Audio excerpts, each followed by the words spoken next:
এই লড়াইটা আমরা লড়তে পারবো তো শ্রী? কেন পারবো না রাজ?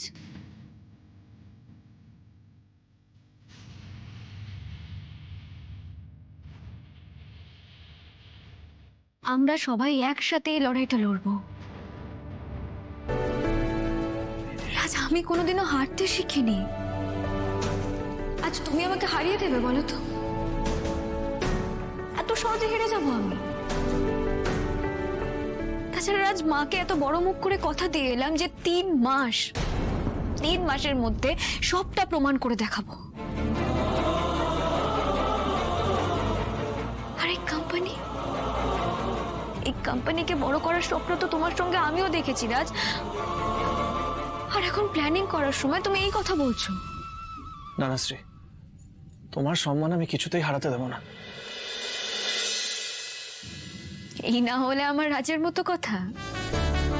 তাহলে বলো না, কি প্ল্যান করতে হবে? দাঁড়াও, আমরা সবাই মিলে প্ল্যান করব। 1 মিনিট দাঁড়াও। লাভলি, বাদল, একবার ওপরে এসো তাড়াতাড়ি। লাভলি, আসছি।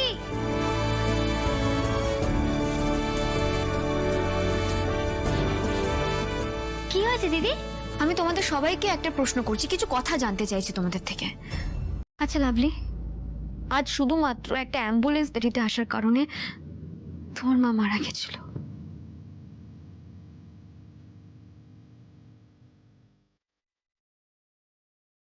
সুতরাং তোমার একটা অভিজ্ঞতা আছে।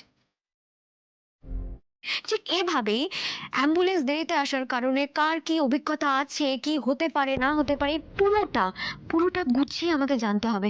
এটা ভেবে বলো তো সবাই।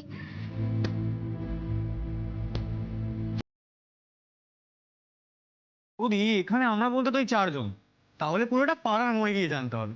ওখানে সবাই 1 কাপ করে চা খাবো আর সবাইকে জিজ্ঞেস করে নেবো। বাদল, সবকিছুতে তোর ফাজলামি না।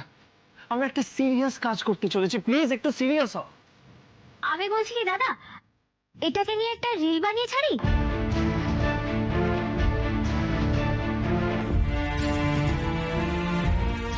না লাভলি, রিল বানালে মানুষ এই ব্যাপারটার গভীরতাটা নাও বুঝতে পারে।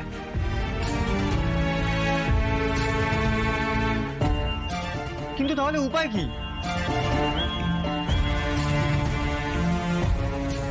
সবাই কি ভাবছে, কি চাইছে, বাড়িতে বসে জানবো কি করে? হ্যাঁ, বুঝতে পারবো। 1-এর থেকে 2 বড়, 2-এর থেকে 3। এখানে আমরা 4 জন আছি। 4টে মাথাকে কাজে লাগাতে হবে। প্লিজ সবাই একটু ভাবো।